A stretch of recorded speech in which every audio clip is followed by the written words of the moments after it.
ਸਰਕਾਰੀ ਰਜਿੰਦਰਾ ਕਾਲਜ ਬਠਿੰਡਾ ਦੇ BA ਭਾਗ ਪਹਿਲਾ ਪੰਜਾਬੀ ਸਾਹਿਤ ਦੇ ਵਿਦਿਆਰਥੀਓ, ਤੁਹਾਡੇ ਸਿਲੇਬਸ ਦੇ ਵਿੱਚ ਪਾਠ ਪੁਸਤਕ ਆਧੁਨਿਕ ਪੰਜਾਬੀ ਕਵਿਤਾ, ਜਿਸ ਦੇ ਸੰਪਾਦਕ ਪ੍ਰੋਫੈਸਰ ਜਸਵਿੰਦਰ ਸਿੰਘ ਸੈਣੀ ਅਤੇ ਪ੍ਰੋਫੈਸਰ ਜੋਗਰਾਜ ਸਿੰਘ ਹਨ, ਇਸ ਦੇ ਬਾਰੇ ਆਪਾਂ ਹੁਣ ਤੱਕ ਚਰਚਾ ਕੀਤੀ ਹੈ।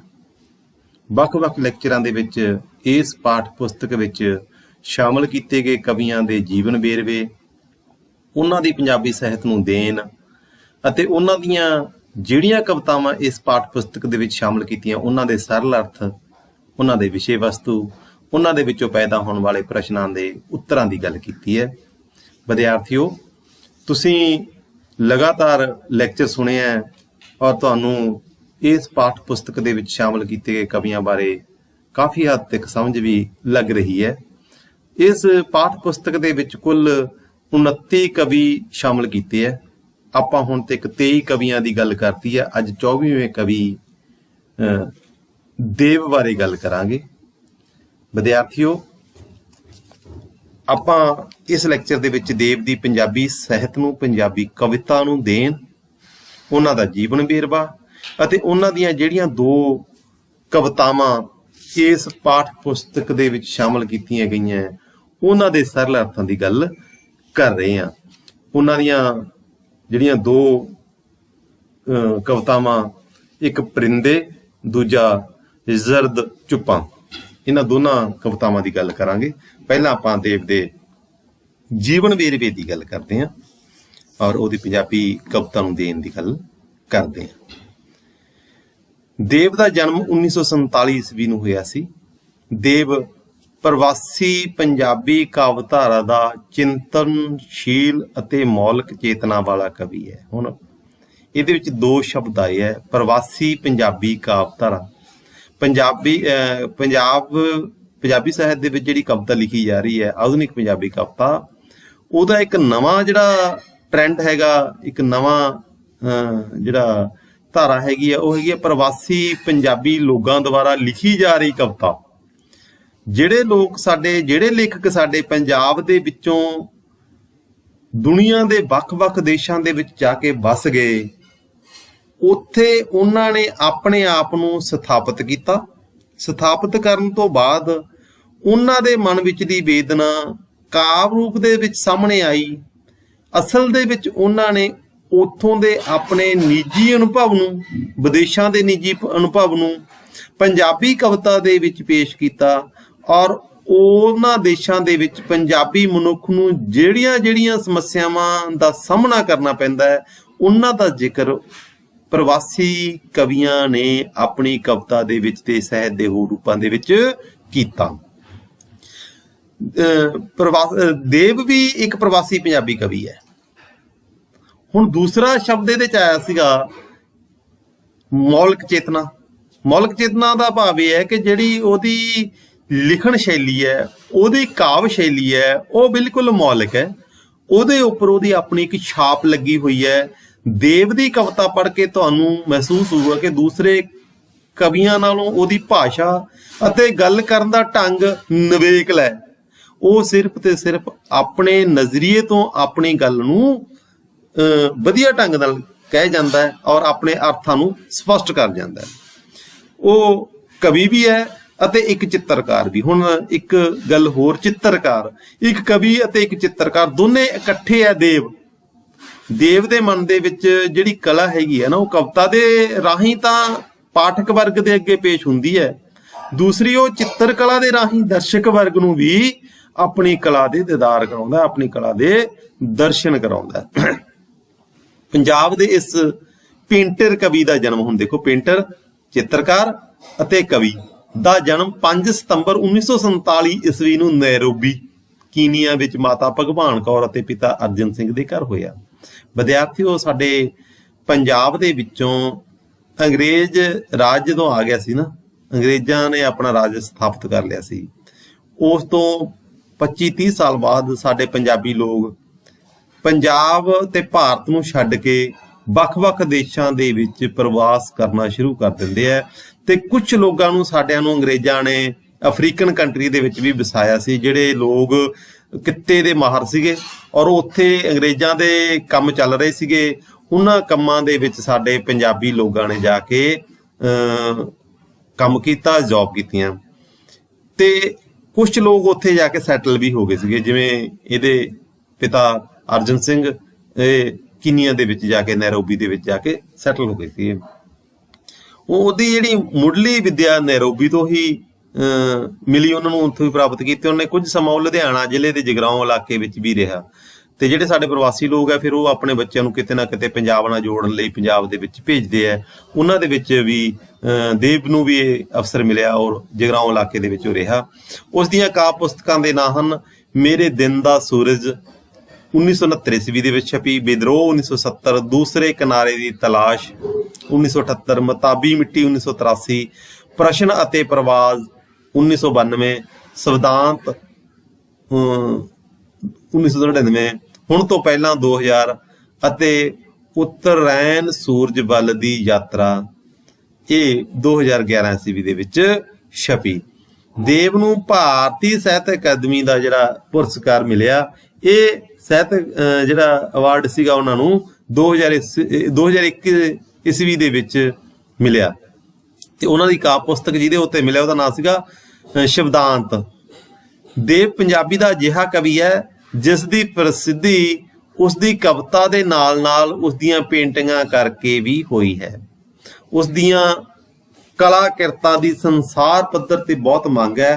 ਪ੍ਰਵਾਸ ਵਿੱਚ ਰਹਿੰਦਾ ਹੋਇਆ ਦੇਵ ਕਦੇ ਵੀ ਆਪਣੇ ਆਪ ਨੂੰ ਪ੍ਰਵਾਸੀ ਨਹੀਂ ਸਮਝਦਾ। ਇਹ ਇੱਕ ਵੱਡੀ ਗੱਲ ਹੈ ਵਿਦਿਆਰਥੀਓ, ਕਿ ਉਹ ਪ੍ਰਵਾਸ ਦੇ ਵਿੱਚ ਰਹਿੰਦਾ ਹੋਇਆ ਆਪਣੇ ਆਪ ਨੂੰ ਪ੍ਰਵਾਸੀ ਨਹੀਂ ਸਮਝਦਾ। ਨਹੀਂ ਤਾਂ ਜਿਹੜੇ ਪ੍ਰਵਾਸੀ ਕਵੀ ਹੈ ਜਾਂ ਜਿਹੜੇ ਪ੍ਰਵਾਸੀ ਲੇਖਕ ਹੈਗੇ ਆ, ਉਹਨਾਂ ਦੇ ਮਨਾਂ ਦੇ ਵਿੱਚ ਭੂ-ਹੇਰਵਾ, ਉਹਨਾਂ ਦੇ ਮਨਾਂ ਦੇ ਵਿੱਚ ਵਿਜੋਗ, ਉਹਨਾਂ ਦੇ ਮਨਾਂ ਦੇ ਵਿੱਚ ਪੰਜਾਬ ਨਾਲੋਂ ਦੂਰ ਰਹਿਣ ਦਾ ਇੱਕ ਕਹਿ ਸਕਦੇ ਹੋ ਤੁਸੀਂ ਜਿਹੜੀ ਦੁੱਖ ਹੈਗਾ ਉਹਨੂੰ ਉਹ ਪੇਸ਼ ਕਰਦੇ ਆ।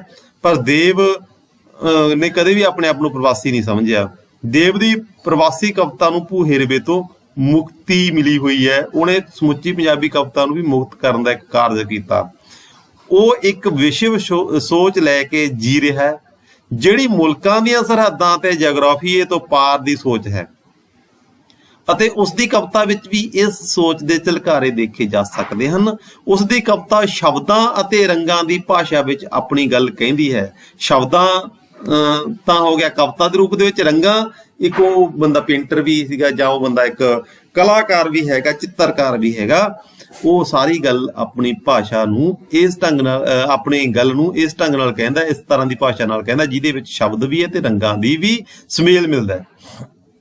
ਉਸ ਦੀ ਕਵਿਤਾ ਮਾਨਵ ਦੀਆਂ ਸਦੀਵੀ ਸਮੱਸਿਆਵਾਂ ਨੂੰ ਮੁਖਾਤਬ ਹੈ, ਮੁਖਾਤਬ ਹੁੰਦੀ ਹੈ ਸੰਬੋਧਨ ਕਰਨਾ ਕਿਸੇ ਚੀਜ਼ ਨੂੰ। ਵਿਦਿਆਰਥੀਓ, ਅਸਲ ਵਿੱਚ ਨਾ ਜਿਹੜਾ ਦੇਵ ਹੈਗਾ ਇਹ ਇੱਕ ਵਿਲੱਖਣ ਤੇ ਦਾਰਸ਼ਨਿਕ ਕਵੀ ਹੈ। ਉਹ ਪੰਜਾਬੀ ਕਵਿਤਾ ਨੂੰ ਛੋਟੇ ਛੋਟੇ ਸੰਕੀਰਨ ਦਾਇਰਿਆਂ ਦੇ ਵਿੱਚੋਂ ਕੱਢ ਕੇ ਵਿਸ਼ਵ ਚੇਤਨਾ ਤੱਕ ਪਹੁੰਚਾਉਣ ਦਾ ਕਾਰਜ ਕਰਦਾ ਹੈ। ਇਹ ਉਹਦੇ ਹਿੱਸੇ ਆਈ ਇਹ ਗੱਲ। ਉਹ ਬੁਨਿਆਦੀ ਤੌਰ ਤੇ ਮਾਨਵਵਾਦੀ ਕਵੀ ਹੈ, ਪਰ ਉਸਦਾ ਜਿਹੜਾ ਮਾਨਵਵਾਦੀ ਘੇਰਾ ਹੈ ਨਾ, ਉਹ ਸੱਭਿਆਚਾਰ ਤੋਂ ਵੀ ਪਾਰ ਚਲੇ ਜਾਂਦਾ। ਇਸੇ ਲਈ ਦੇਵ ਦੀ ਕਵਿਤਾ ਬੌਧਿਕ ਸੰਵਾਦ ਰਾਹੀਂ ਪੰਜਾਬੀ ਬੰਦੇ ਦੇ ਬੌਣੇਪਣ ਤੇ ਪ੍ਰਹਾਰ ਕਰਦੀ ਹੈ, ਅਟੈਕ ਕਰਦੀ ਹੈ, ਹਮਲਾ ਕਰਦੀ ਹੈ। ਉਸਦੀ ਪ੍ਰਵਾਸੀ ਚੇਤਨਾ ਵੀ ਵਿਲੱਖਣ ਹੈ।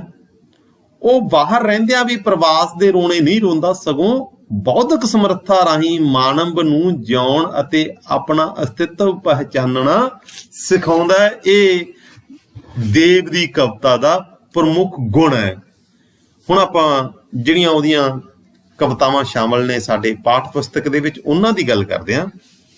ਇਸ ਪਾਠ ਪੁਸਤਕ ਦੇ ਵਿੱਚ ਵਿਦਿਆਰਥੀਓ ਦੋ ਕਵਿਤਾਵਾਂ ਸ਼ਾਮਲ ਕੀਤੀਆਂ ਗਈਆਂ। ਜਿਹੜੀ ਪਹਿਲੀ ਕਵਿਤਾ ਹੈਗੀ ਪਰਿੰਦੇ, ਇਸ ਦੇ ਵਿੱਚ ਪ੍ਰਵਾਸੀ ਕਵਿਤਾ ਵਿਚਲਾ ਜਿਹੜਾ ਭੂ-ਹੇਰਵੇ ਦਾ, ਇਹ ਕਵਿਤਾ ਐਲਾਨੀਆ ਵਿਰੋਧ ਕਰਦੀ ਹੈ।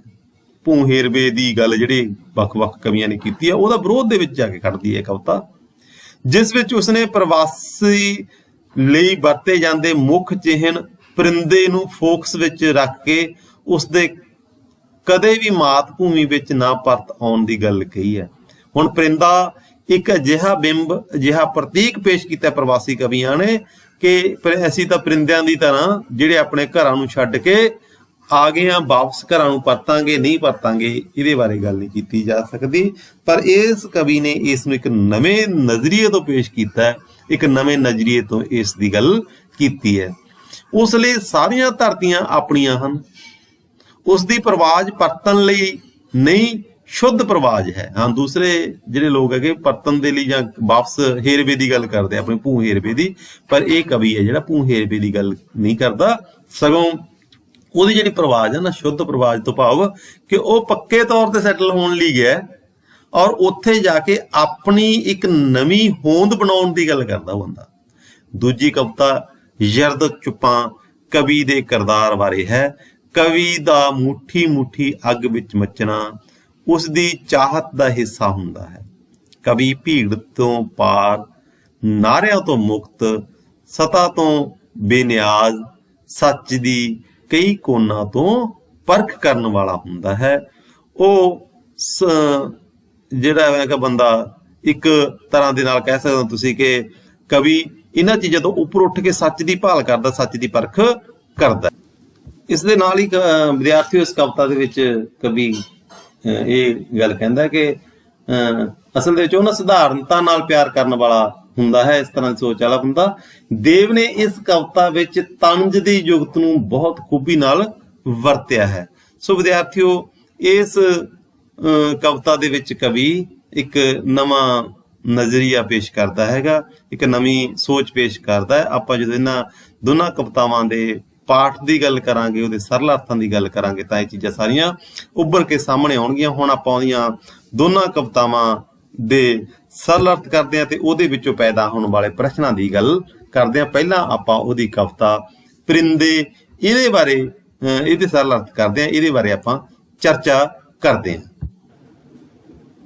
ਇਸ ਕਵਿਤਾ ਦੇ ਵਿੱਚ ਕਵੀ, ਪਰਿੰਦੇ ਕਵਿਤਾ ਦੇ ਵਿੱਚ ਕਵੀ ਭੂ ਹੇਰਵੇ ਦਾ ਵਿਰੋਧ ਕਰਦਾ ਹੈ। ਜਿੰਨੇ ਵੀ ਪ੍ਰਵਾਸੀ ਕਵੀ ਹੈ, ਜਦੋਂ ਉਹਨਾਂ ਨੂੰ ਤੁਸੀਂ ਪੜ੍ਹਦੇ ਹੋ, ਉਹਨਾਂ ਨੂੰ ਵਿਚਾਰਦੇ ਹੋ, ਤਾਂ ਉਹਨਾਂ ਦੀ ਕਵਿਤਾ ਦੇ ਵਿੱਚ ਆਪਣੀ ਭੂਮੀ ਪ੍ਰਤੀ ਵਿਜੋਗ ਦੀ ਗੱਲ ਮਿਲਦੀ ਹੈ। ਦੇਵ ਇਸ ਵਿਜੋਗ ਦਾ ਵਿਰੋਧ ਕਰਦਾ ਹੈ। ਦੇਵ ਕਹਿੰਦਾ ਵੀ ਤੁਸੀਂ ਜਿਹੜੀ ਆਪਣੀ ਮਾਤ ਭੂਮੀ ਛੱਡੀ ਹੈ, ਉਹ ਆਪਣੀ ਲੋੜ ਦੇ ਲਈ ਛੱਡੀ ਹੈ, ਆਪਣੀ ਸੋਚ ਲਈ ਛੱਡੀ ਹੈ। ਤੁਹਾਨੂੰ ਕਿਸੇ ਨੇ ਮਜਬੂਰ ਨਹੀਂ ਕੀਤਾ ਕਿ ਤੁਸੀਂ ਆਪਣੀ ਮਾਤ ਭੂਮੀ ਛੱਡੋ, ਤੁਸੀਂ ਉਹ ਖੁਦ ਛੱਡੀ ਹੈ। ਜੇ ਤੁਸੀਂ ਉਹ ਖੁਦ ਛੱਡੀ ਹੈ ਤਾਂ ਫਿਰ ਉਹਦਾ ਵਿਜੋਗ ਕਿਉਂ ਕਰ ਰਹੇ ਹੋ? ਇਹ ਚੀਜ਼ ਦਾ ਉਹ ਵਿਰੋਧ ਕਰਦਾ ਹੈ, ਵਿਜੋਗ ਦਾ, ਤੇ ਜਿਹੜਾ ਤੁਹਾਡਾ ਤੁਸੀਂ ਕਹਿ ਸਕਦੇ ਹੋ ਭੂ ਹੇਰਵੇ ਦਾ। ਇਸ ਕਵਿਤਾ ਦੇ ਵਿੱਚ ਇਹ ਚੀਜ਼ ਬੜੀ ਸਪਸ਼ਟ ਹੋਈ ਹੈ। ਕੁਝ ਪਰਿੰਦੇ ਪਰਤਣ ਲਈ ਨਹੀਂ, ਸ਼ੁੱਧ ਪ੍ਰਵਾਜ਼ ਲਈ ਹੁੰਦੇ ਨੇ। ਕੁਝ ਪੰਛੀ ਨਿਰੇ ਪਿੰਜਰਿਆਂ ਦਾ ਸ਼ਿੰਗਾਰ, ਜਿਨ੍ਹਾਂ ਨੂੰ ਵਹਿਮ ਸੀ ਕਿ ਸਵੇਰ ਤੇ ਉੱਡੇ ਪੰਛੀ ਆਥਣ ਨੂੰ ਤਾਂ ਘਰ ਪਰਤਣਗੇ ਹੀ। ਦੇਖੋ, ਕਹਿੰਦਾ ਵੀ ਕੁਛ ਜਿਹੜੇ ਲੋਕ ਹੁੰਦੇ ਆ, ਕੁਛ ਜਿਹੜੇ ਅਗਾਂਹ ਵਧੂ ਸੋਚ ਦੇ ਲੋਕ ਹੁੰਦੇ ਆ ਨਾ, ਉਹ ਪਰਤਣ ਦੇ ਲਈ ਨਹੀਂ ਪ੍ਰਵਾਜ਼ ਭਰਦੇ। ਉਹਨਾਂ ਦੀ ਪ੍ਰਵਾਜ਼, ਉਹਨਾਂ ਦੀ ਉਡਾਰੀ ਤਾਂ ਬੜੀ ਸ਼ੁੱਧ ਕਿਸਮ ਦੀ ਹੁੰਦੀ ਹੈ। ਉਹ ਤਾਂ ਜਿੱਥੇ ਹੀ ਜਾਣਗੇ ਉੱਥੇ ਆਪਣਾ ਘਰ ਤੇ ਆਪਣੀ ਪਹਿਚਾਣ ਬਣਾ ਲੈਣਗੇ, ਆਪਣੀ ਆਇਡੈਂਟੀਫਿਕੇਸ਼ਨ ਬਣਾ ਲੈਣਗੇ। ਉੱਥੇ ਜਾ ਕੇ ਉਹ ਆਪਣੇ ਵਰਗੇ ਲੋਕ ਹੋਰ ਪੈਦਾ ਕਰ ਲੈਣਗੇ। ਉਹ ਆਪਣੀ ਭੂਮੀ ਦਾ ਹੇਰਵਾ ਨਹੀਂ ਕਰਨਗੇ, ਉਹ ਆਪਣੀ ਭੂਮੀ ਦੇ ਮਾਤਰ ਭੂਮੀ ਪਿੱਛੇ ਰੋਣਗੇ ਨਹੀਂ, ਸਗੋਂ ਜਿੱਥੇ ਜਾਣਗੇ ਉੱਥੇ ਜਾ ਕੇ ਆਪਣੀ ਸੋਚ ਨੂੰ ਵਿਸ਼ਵ ਵਿਆਪੀ ਕਰ ਲਾਂਗੇ। ਉਹਨਾਂ ਦੀ ਸੋਚ ਦੇ ਵਿੱਚੋਂ ਕੁਝ ਚੀਜ਼ਾਂ ਲੈਣਗੇ, ਕੁਝ ਆਪਣੀ ਸੋਚ ਦੀਆਂ ਚੀਜ਼ਾਂ ਉਹਨਾਂ ਨੂੰ ਦੇਣਗੇ ਤੇ ਇੱਕ ਨਵਾਂ ਸਮਾਜ ਪੈਦਾ ਕਰ ਲੈਣਗੇ।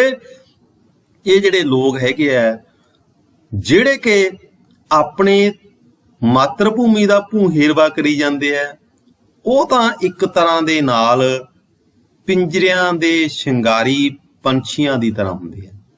ਜਿਹੜੇ ਪੰਛੀ ਪਿੰਜਰਿਆਂ ਦੇ ਵਿੱਚ ਕੈਦ ਹੋ ਜਾਂਦੇ ਆ ਨਾ, ਔਰ ਉਹਨਾਂ ਪੰਛੀਆਂ ਨੂੰ ਇੱਕ ਵਹਿਮ ਹੁੰਦਾ ਹੈ ਕਿ ਸਵੇਰ ਦੇ ਉੱਡੇ ਪੰਛੀ ਹੱਥ ਨੂੰ ਘਰ ਤਾਂ ਪਰਤਣਗੇ।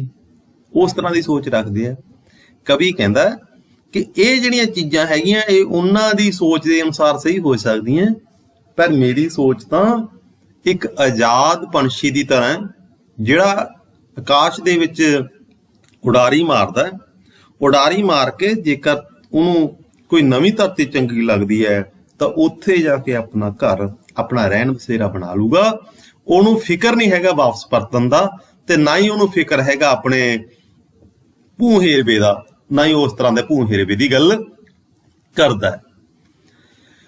ਸ਼ਾਇਦ ਇਹ ਸੱਚ ਹੈ ਕਿ ਮੇਰੇ ਪਿੱਤਰਾਂ ਦੀ ਰਵਾਇਤ ਦਾ ਜ਼ਰੂਰ ਹੀ ਕੁਝ ਪੰਛੀ ਸ਼ਾਮ ਨੂੰ ਘਰ ਪਰਤਦੇ ਹੋਣਗੇ।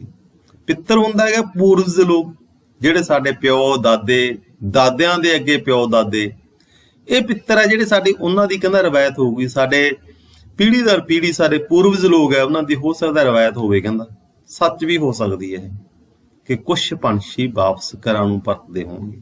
ਜਿਹੜੇ ਲੋਕ ਸਾਡੇ ਸ਼ੁਰੂ ਦੇ ਵਿੱਚ ਪ੍ਰਵਾਸ ਕਰਦੇ ਆ, ਉਹਨਾਂ ਦੇ ਵਿੱਚ ਬਹੁਤ ਸਾਰੇ ਲੋਕ ਵਾਪਸ ਆ ਗਏ ਸੀਗੇ, ਪੈਸਾ ਕਮਾ ਲਿਆ, ਪੈਸਾ ਕਮਾ ਕੇ ਵਾਪਸ ਭਾਰਤ ਦੇ ਵਿੱਚ, ਪੰਜਾਬ ਦੇ ਵਿੱਚ ਆ ਗਏ ਸੀ। ਤੇ ਵਿਦਿਆਰਥੀ ਤੁਸੀਂ ਦੇਖਿਆ ਹੋਊਗਾ ਕਈ ਪਿੰਡਾਂ ਦੇ ਵਿੱਚ ਘਰਾਂ ਦੇ ਉੱਪਰ ਲਿਖਿਆ ਹੁੰਦਾ ਮਲਾਇਆ ਵਾਲੇ ਜਾਂ ਸਿੰਗਾਪੁਰ ਵਾਲੇ ਜਾਂ ਕੈਨੇਡਾ ਵਾਲੇ, ਉਹਨਾਂ ਦੇ ਘਰਾਂ ਦੇ ਅੱਗੇ ਲਿਖਿਆ ਹੁੰਦਾ। ਅਸਲ ਦੇ ਵਿੱਚ ਉਹਨਾਂ ਦੇ ਬਜ਼ੁਰਗ ਕਿਤੇ ਨਾ ਕਿਤੇ ਕਿਸੇ ਰੂਪ ਦੇ ਵਿੱਚ ਪ੍ਰਵਾਸ ਧਾਰਨ ਕੀਤਾ ਸੀ, ਉਹਨਾਂ ਨੇ ਪੈਸਾ ਕਮਾ ਕੇ ਵਾਪਸ ਆ ਗਏ ਸੀਗੇ, ਤੇ ਉਹਨਾਂ ਨੇ ਆਪਣੀ ਮਾਤਰ ਭੂਮੀ ਦੇ ਉੱਪਰ ਆ ਕੇ ਆਪਣੇ ਆਪ ਨੂੰ ਫੇਰ ਸਥਾਪਿਤ ਕੀਤਾ ਸੀਗਾ।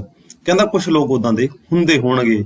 ਮਾਫ ਕਰਨਾ ਮੈਂ ਉਹ ਪੰਛੀ ਦੀ, ਕਵੀ ਕਹਿੰਦਾ ਮੈਂ ਉਹਨਾਂ ਲੋਕਾਂ ਦੇ ਵਿੱਚੋਂ ਨਹੀਂ, ਮੈਨੂੰ ਮਾਫ ਕਰਿਓ, ਮੇਰਾ ਤਾਂ ਸੋਚ ਕੁਛ ਹੋਰ ਤਰ੍ਹਾਂ ਦੀ ਹੈ। ਮੈਂ ਤਾਂ ਆਜ਼ਾਦ ਪੰਛੀ ਦੀ ਸੋਚ ਲੈ ਕੇ ਤੁਰ ਰਿਹਾ,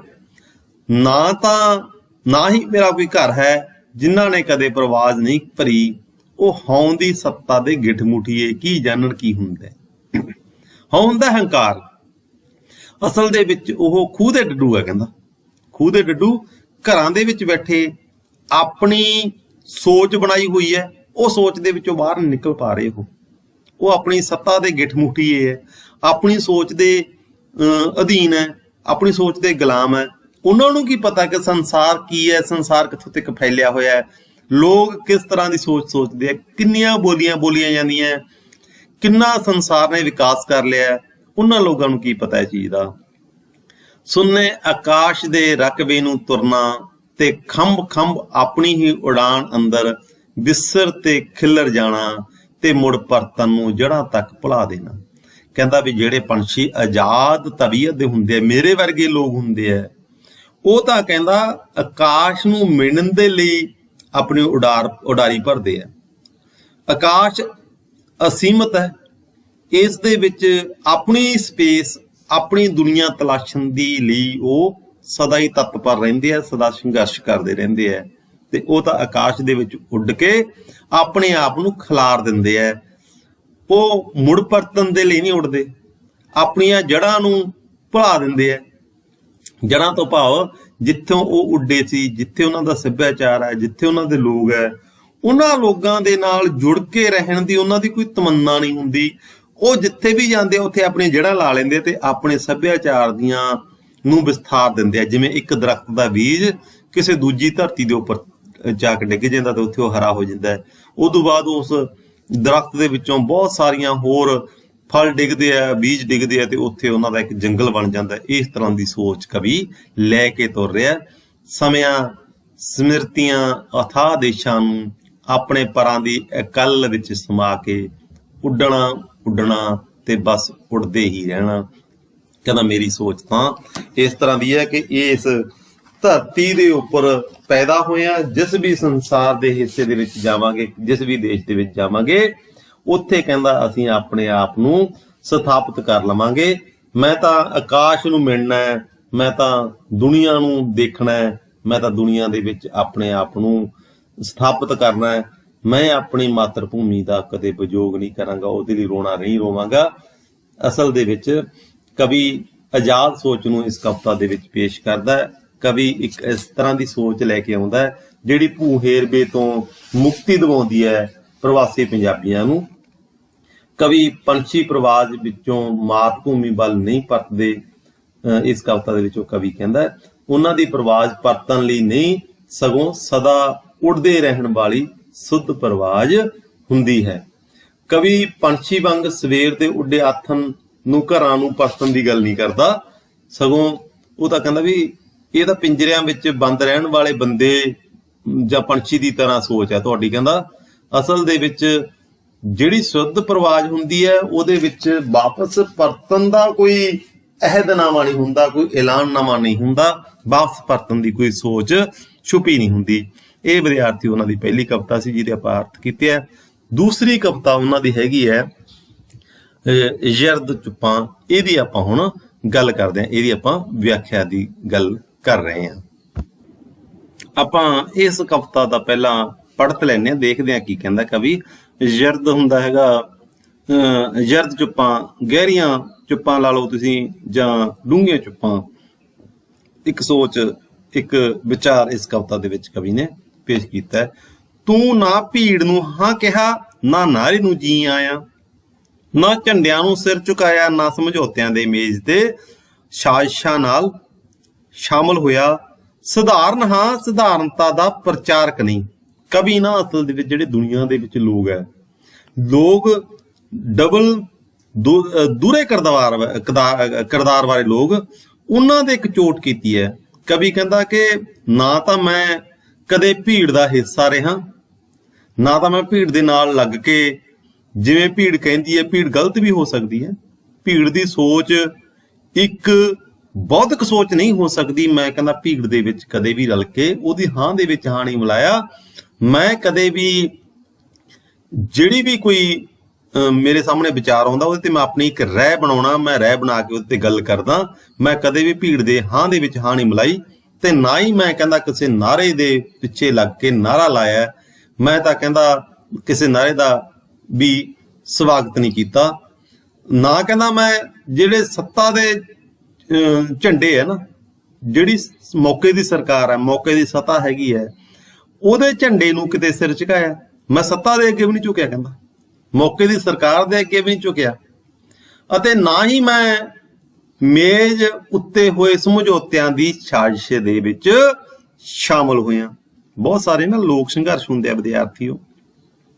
ਉਹ ਲੋਕ ਸੰਘਰਸ਼ ਜਿਹੜੇ ਲੀਡਰ ਹੁੰਦੇ ਆ ਉਹਨਾਂ ਨੂੰ ਸਰਕਾਰ ਗੰਢ ਲੈਂਦੀ ਹੈ, ਉਹਨਾਂ ਨੂੰ ਮੌਕੇ ਦੀ ਸੱਤਾ ਗੰਢ ਲੈਂਦੀ ਹੈ, ਔਰ ਮੌਕੇ ਦੀ ਸੱਤਾ ਉਹਨਾਂ ਦੇ ਨਾਲ ਲੈਣ ਦੇਣ ਕਰਕੇ ਇੱਕ ਸਮਝੌਤਾ ਤਿਆਰ ਕਰ ਲੈਂਦੀ ਹੈ।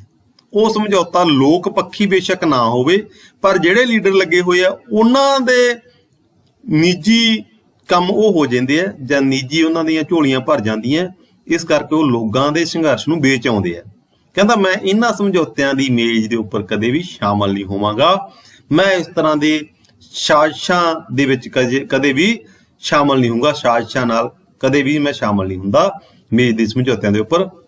ਕਹਿੰਦਾ ਮੈਂ ਤਾਂ ਇੱਕ ਸਧਾਰਨ ਜਿਹਾ ਬੰਦਾ, ਮੈਂ ਇੱਕ ਸਧਾਰਨ, ਪਰ ਮੈਂ ਕਹਿੰਦਾ ਆਪਣੀ ਸਧਾਰਨਤਾ ਦਾ ਕਦੇ ਪ੍ਰਚਾਰ ਨਹੀਂ ਕੀਤਾ।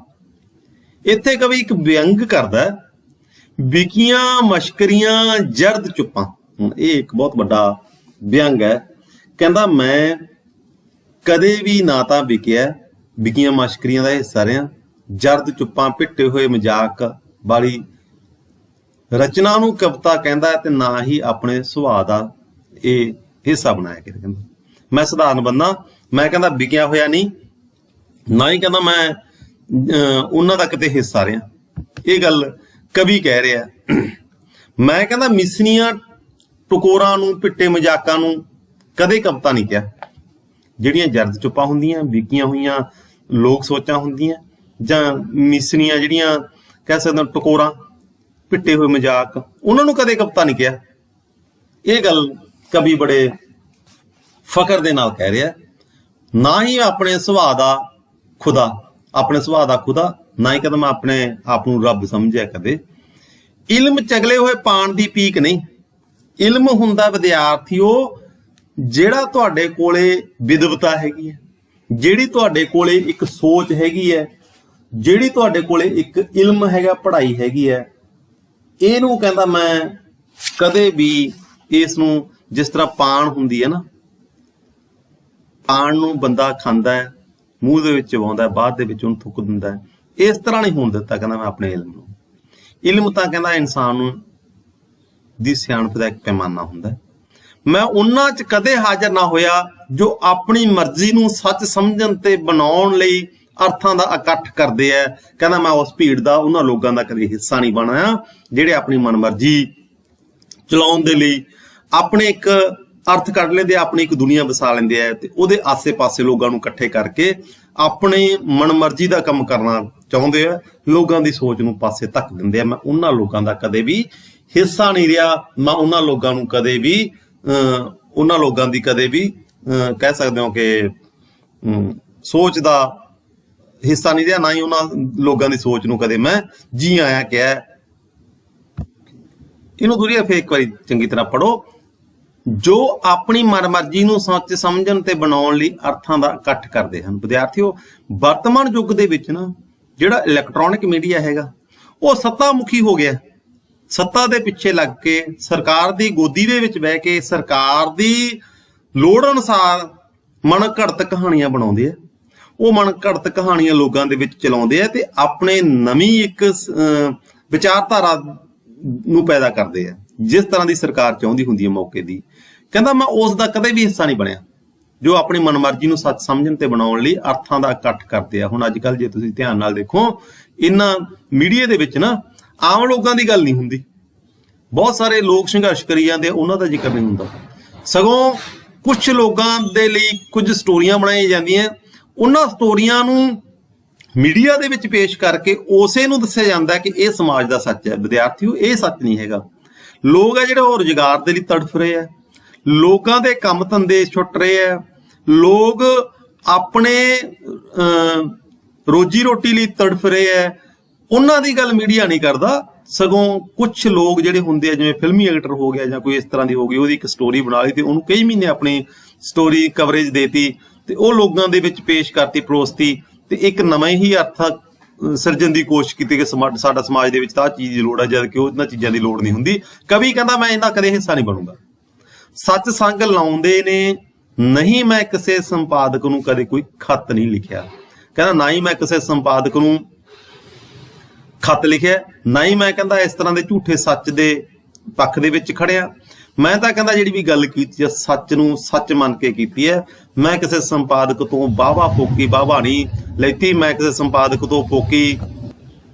विद्यार्थियों, कवि इस गल दे उपर जोर दे रहा है, कहंदा मैं किसी संपादक नूं कदे भी कोई चिट्ठी नहीं लिखी कि तू मेरे विचारां दी प्रौढ़ता कर ते मेरे विचारां नूं अपने अखबार दे विच पेश कर, जां तू मीडिया दे विच इस चीज़ नूं लैके आ। कहंदा मैनूं लोड़ ही नहीं पई। जिन्हां नूं लिखने सन अनेकां दे अनेकां शब्द, ਉਹ ਸੁਪਨਿਆਂ 'ਚ ਪਏ ਮੇਰੀ ਕਲਪਨਾ ਦੇ ਖੰਭ ਬਣ ਗਏ, ਮੱਠੀ ਮੱਠੀ ਅੱਗ 'ਚ ਮੱਚਦੇ ਰਹਿਣਾ, ਇਹੀ ਸ਼ਾਇਰ ਦੀ ਪਹਿਲੀ ਤੇ ਅੰਤਮ ਅਰਦਾਸ ਹੈ। ਕਵੀ ਕਹਿੰਦਾ ਮੈਂ ਤਾਂ ਲੋਕਾਂ ਲਈ ਲੜਿਆ, ਲੋਕਾਂ ਲਈ ਲਿਖਿਆ ਤੇ ਲੋਕਾਂ ਦੇ ਲਈ ਸੰਘਰਸ਼ ਕੀਤਾ। ਮੈਂ ਤਾਂ ਕਹਿੰਦਾ ਆਪਣੇ ਆਪ ਦੇ ਵਿੱਚ ਇੱਕ ਤਰ੍ਹਾਂ ਦੇ ਨਾਲ ਆਪਣੀ ਸੋਚ ਨੂੰ ਲੋਕਾਂ ਲਈ ਪੇਸ਼ ਕੀਤਾ। ਮੈਂ ਕਿਸੇ ਅਖਬਾਰ ਦੇ ਸੰਪਾਦਕ ਨੂੰ ਕਦੇ ਚਿੱਠੀ ਲਿਖ ਕੇ ਆਪਣੇ ਵਿਚਾਰਾਂ ਨੂੰ ਉਹਦੇ ਵਿੱਚ ਪੇਸ਼ ਕਰਨ ਦੀ ਪ੍ਰੌੜਤਾ ਨਹੀਂ, ਜਾਂ ਉਹ ਮੇਰੇ ਵਿਚਾਰਾਂ ਦੀ ਪ੍ਰੌੜਤਾ ਕਰੇ, ਇਸ ਤਰ੍ਹਾਂ ਦੀ ਗੱਲ ਨਹੀਂ ਕੀਤੀ ਮੰਗੀ ਉਹ ਤੋਂ ਮੈਂ।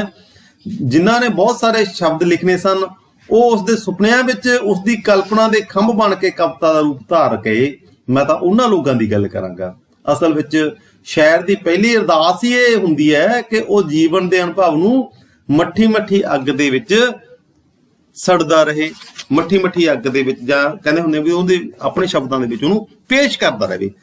ਕਵੀ ਆਮ ਲੋਕਾਂ ਦੀ ਗੱਲ ਕਰਨ ਦੀ ਕੋਸ਼ਿਸ਼ ਕਰਦਾ, ਜਾਂ ਆਮ ਲੋਕਾਂ ਦੀ ਜਿਹੜੀ ਹੈਗੀ ਹੈ ਸੋਚ ਨੂੰ ਪ੍ਰਗਟ ਕਰਨ ਦੀ ਗੱਲ ਕਰਦਾ ਆਪਣੀ ਕਵਿਤਾ ਦੇ ਵਿੱਚ।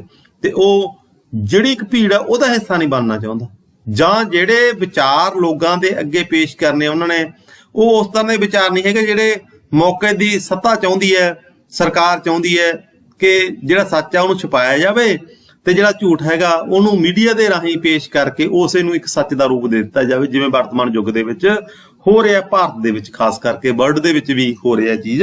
ਔਰ ਬਹੁਤ ਸਾਰੇ ਜਿਹੜੇ ਸੱਚ ਨੂੰ ਛੁਪਾ ਕੇ ਇੱਕ ਨਵੇਂ ਸੱਚ ਦੀ ਸਿਰਜਣਾ ਕੀਤੀ ਜਾ ਰਹੀ ਹੈ, ਜਿਹੜਾ ਝੂਠ ਦਾ ਇੱਕ ਪਲੰਦਾ ਹੁੰਦਾ। ਇਸ ਤਰ੍ਹਾਂ ਦੇ ਝੂਠ ਦਾ ਕਹਿੰਦਾ ਕਵੀ ਕਹਿੰਦਾ ਮੈਂ ਕਦੇ ਹਿੱਸਾ ਨਾ ਰਿਹਾ, ਨਾ ਮੈਂ ਕਦੇ ਬਣਨਾ।